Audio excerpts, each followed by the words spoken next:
I, 43 female, have a son, 18, who got his high school girlfriend, 18, pregnant. It was obviously an unplanned pregnancy, and it resulted in my son's girlfriend getting kicked out of her house by her mom. I never liked this girl, but I obviously couldn't let her live on the streets now that she was carrying my grandchild. So I allowed her to live in our house.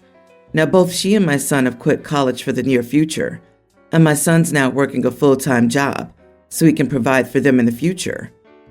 The problem is that his girlfriend refuses to do anything, but absolutely anything all day. She just locks herself up in my son's room, eating snacks and watching videos on my son's computer. I need to drag her out just to help me with cooking and clean the room she's staying in, but she's always complaining about how I'm working her like a slave, even though she's already in constant pain because of her pregnancy. And then she'll come crying to my son about my treatment of her. Mind you, she doesn't have a high-risk pregnancy. I know that because me and my husband are fully paying for her medical controls, and I don't put her up to do tasks like cleaning the toilet or anything similar. However, she really crossed the line when, after I got dressed, she asked me where I was going, and when I told her that I was getting ready for church, her exact response was, I didn't know there were churches that were allowing people looking like striptease dancers in. At that point, I absolutely had it with her, and I told her straight that I didn't care who she was. I wouldn't allow her to disrespect me while living in my home. And if she couldn't keep her attitude in check, then she can get the heck out of my home.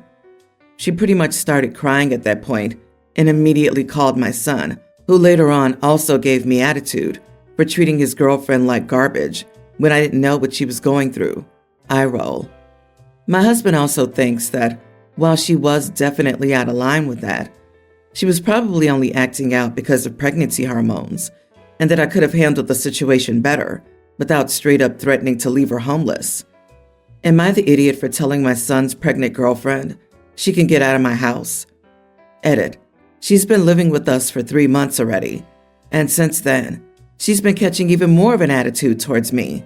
I can barely drag her out to cut some carrots or vacuum the room she's staying in. There's no way she can maintain a job with an attitude like that. Your son said you don't know what she's going through? Does this idiot realize where he came from? He's really not the sharpest tool in the shed. Not the idiot. She's an ungrateful, entitled brat. No hormones cause this rudeness and lack of consideration. You're paying for her everything. She's not being mistreated. Pregnancies do not cause unabling pain, and she could at least do the bed. Turn off the internet, please. Don't let her just sit in there on TikTok all day. Turn off the internet during the day, or just change the password.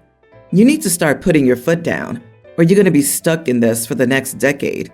She needs a wake-up call, and so does your son. If you don't set the record straight, she'll try to pawn the baby off on you. You think she's lazy now? You will end up raising your grandbaby. Everyone's the idiot here. Not that the girlfriend was right about what she said. She wasn't at all. But reading the post, it reads like the reaction is more about punishing their son and girlfriend for having the baby than her behavior. At this point, the baby is on its way. Girlfriend and son need to grow up, absolutely. And she shouldn't have said what she did. But she is going through quite a bit, including being abandoned by her parents. And some genuine compassion would go a long way. OP seems very concerned with being disrespected, yet seems unkind toward her son's girlfriend. I disagree. Here's the reason why her mother kicked her out, OP. There's also a reason for a pregnancy at age 18.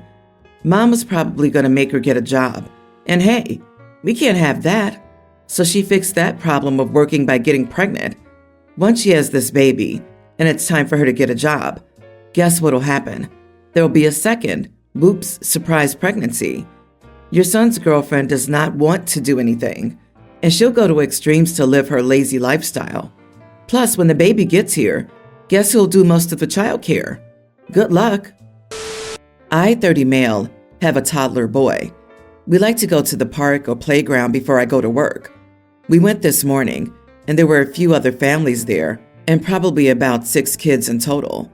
One family has what looks to be a Labrador with them on a leash. I let my kid go play.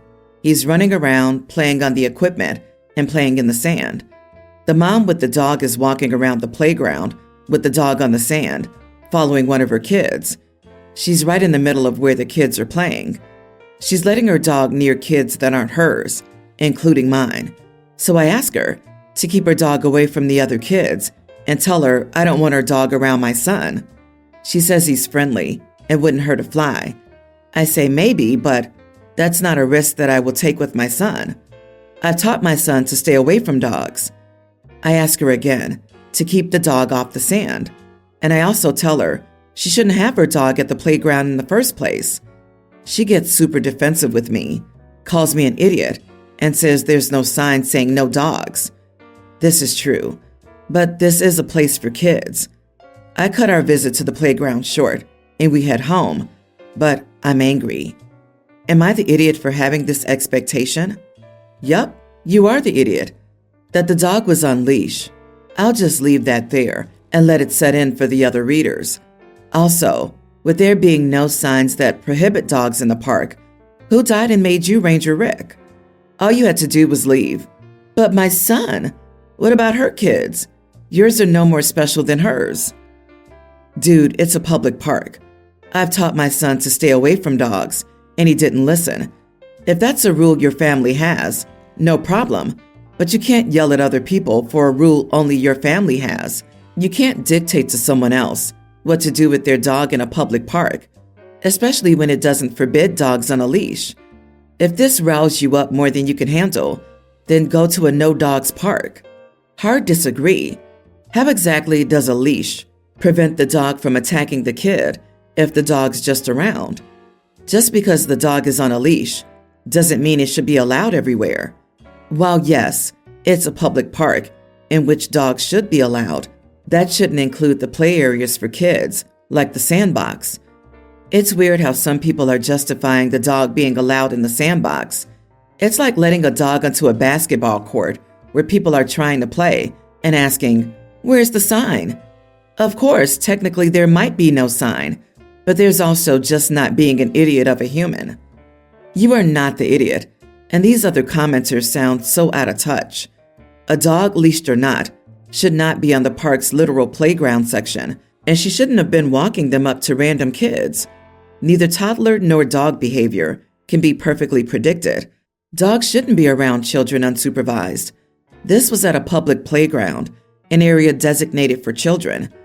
Irrespective of city ordinances, it is common courtesy to keep dogs away from a playground to avoid accidents. I'm a 22-year-old guy, and my brother, Max, is 18. My brother got really sick as a kid, so my parents are super overprotective of him. And no, he's not mentally or physically disabled. Max still lives at home, and my parents still treat him like a kid. Midnight curfew, no having people over without a week's notice, and they even have rules against the amount of junk food he can eat, which he sneaks around anyway, even if he buys it himself. This is all under the justification of our house, our rules. The worst is that they refuse to leave him alone at the house overnight. They don't go on vacations anymore because Max won't take time off to go to work with them. They always pick the most boring places. I wouldn't want to go either.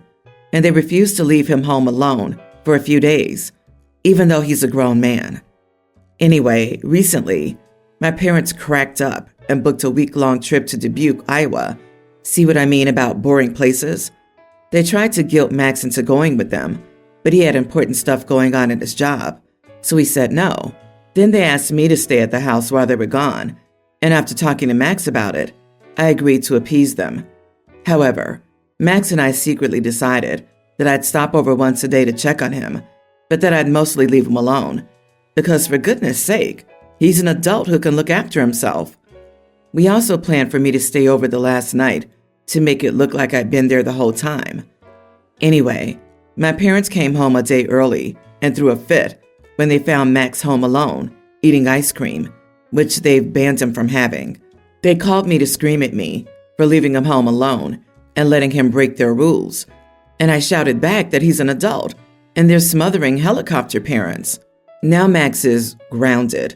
Everything they've tried to do is either theft or false imprisonment, and he's pushed back and mostly won. and he's looking for ways to move out ASAP. My parents are giving him and me so much grief, and honestly, I'm starting to regret not just staying over like I said I would. Am I the idiot? I don't really see how you could justify someone having a job and needing a babysitter. That's insane. You are not the idiot. You just sound like a good brother. Why can't he be alone? Does he have seizures or something? His huge crime was eating ice cream.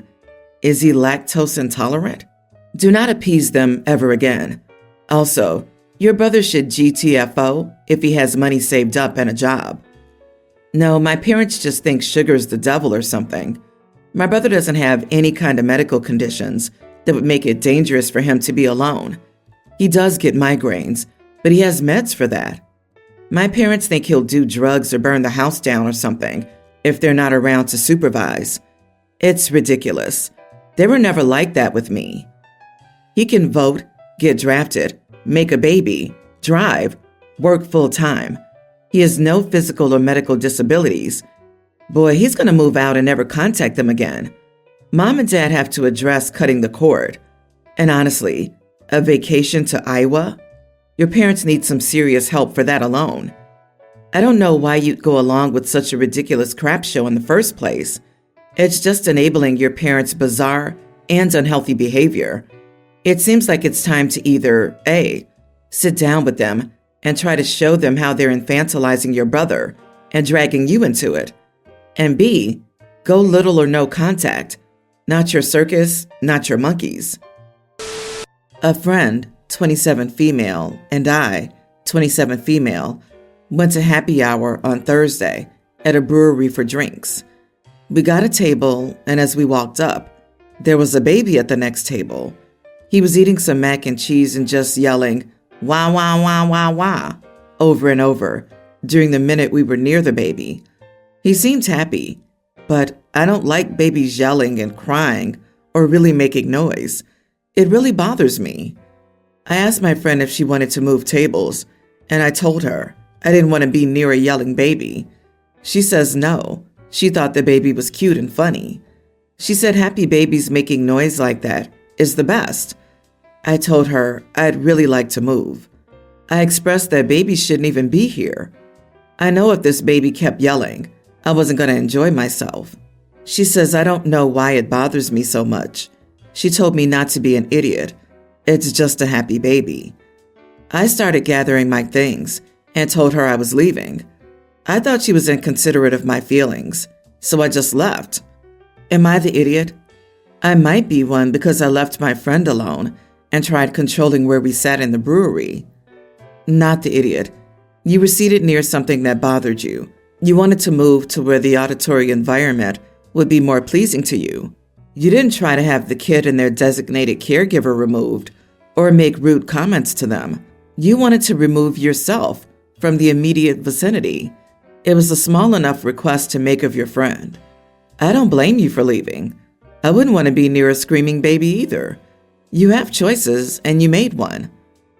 Describing happy baby sounds as screaming is odd, though. I do feel like OP was a bit careless with the terms there to support the position. The bottom line is, it doesn't matter whether the sounds were screaming or happy gurgling about the culinary merits of that tasty cheesy mac. It doesn't make OP an idiot for moving. But the friend who likes babies isn't an idiot for liking babies, and the baby isn't an idiot for liking Kraft cheesy mac, and the parents aren't idiots for having a well-behaved tot in a place of public accommodation. I think there are no idiots here. You are the idiot, mostly for expressing that babies shouldn't be here. It's a brewery, not a bar. Where do they belong? At home? Until they're at what age exactly? Who decides that exactly? A crying baby can be just as annoying as an excited kid, or someone who's loud as heck, telling their stories for everyone to hear over their beer, or a belligerent drinker. So what's stemming the argument? This isn't a place for kids or babies? Because there's alcohol involved? Crap.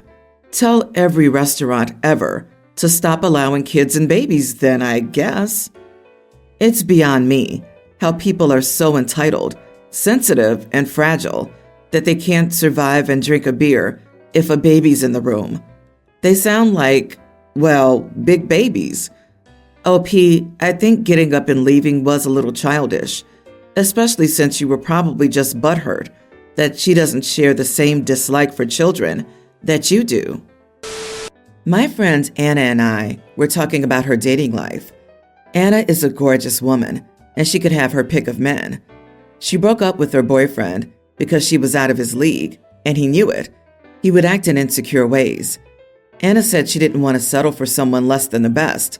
She asked me why would anyone settle, and brought up my marriage as a positive example of love.